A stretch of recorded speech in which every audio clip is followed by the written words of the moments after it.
Who's next? Who we gonna fire next? Oh, you already know who I'm gonna fire, Shane. This man, I think they're gonna be improved, but if they're not, we're gonna have to fire their ass. Didn't even make a damn bowl game. Come on down, Hugh Freeze, bro.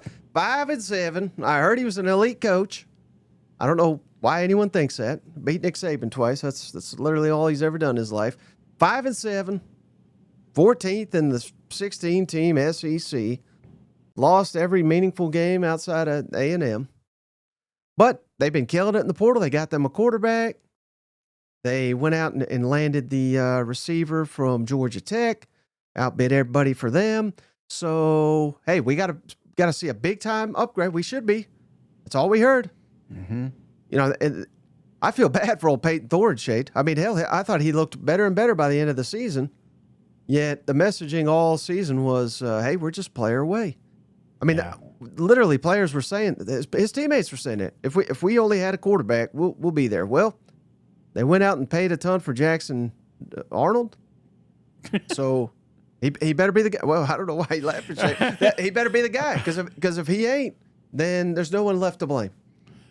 No, just you and your Jacksons. It's been a rough year, and now you got to worry about him one more time down at Auburn. But what did you give Hugh? 2? Give me a 4. 4? Damn. Oh man, you say a lot of the right things. You're at Auburn and 6 wins, 2 years of 7 losses is unacceptable. I totally get that. So, what are the standards on the plane? I feel like where do you think the bar should be set in Auburn year 3 with Hugh Freeze? Like, what do you think the standard, if you're just doing my bookie, and what would you say the record should be at the end of the year next year? Let's pull up a schedule here. So we're at Baylor. Not an easy game necessarily. Ball State and South Bama at home, at Oklahoma, at A&M. You get your bye week. Then you get Georgia at home. Then you get Mizzou at home. Then you're at Arkansas, Kentucky at home, at Vanderbilt. Then you get your bye, and you got Mercer and Bama back-to-back at home to finish the season. I mean, what should be the expectation? I mean, like winning 9 games, I think. Yeah. Moving forward, but with Hugh Freeze, I think 8 would be that 7 to 8 is kind of what we're wanting to see as far as growth. But I mean, if he hits 7 or 8, he's not getting fired. If he hits 9, obviously he may get an extension. He gets 6. I still think there's an opportunity that he sticks around as long as he shows progress.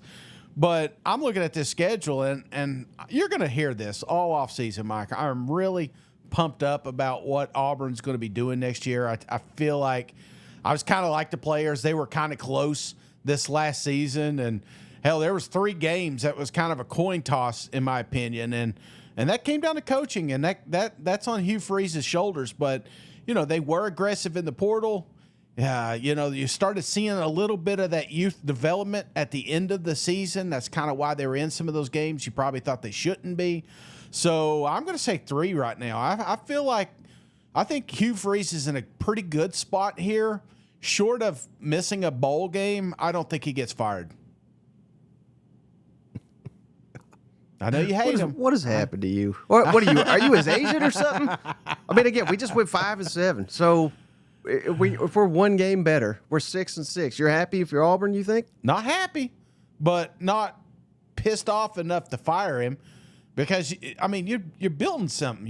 It feels like you're building something down there on the plains, and it feels like it's a little bit kind of like a Billy Napier style build here. It's taken some time, but you're starting to see a little bit of the fruits of your labor, if you will. Pun intended there for Hugh Freeze. He'd like that one. So I feel like this is what we're kind of seeing with Auburn. Is even though it's not showing up on the record, it is showing up on eye test, if you will. So, but at the end of the day, I get it. It's all about wins and losses. And that's why I'm saying if they hit 6, there's a chance he could get fired. But anything above that, he's cemented in there. Yeah. Just like losing a Cal at home and Arkansas, who Everybody had Sam Pittman run off. And losing to Vanderbilt at home. Good God, Shane. What? Well, I guess we beat ULM. That saved his job right there. So, Hey, shout out to Too Slick. He 4 months of membership, cousin Too Slick. We appreciate you, brother. Hey, thank you, cuz. Appreciate that. Saying hi from the Smokies. He's up there with Shane. Yeah, well, hey, be careful out there. I don't know what's going on. I know there's a lot of people affected by that, but be safe. Shane, and then Too Slick, what a legend. Wow. Just gifted Thanks, cuz. 10 memberships. Thank you, cuz. Oh, man, some of these names. Josh Reichley, Sancho McDose, Kenny Davis, the Aggie, cousin Casey, Ozark Hillbilly, John Breeden, Georgia Landrum, Sam Thomas, and this is the best. Fence General. Welcome to the family. Thanks to Thank cousin you, Too Slick. Slick. Hopefully, Yeah. we got.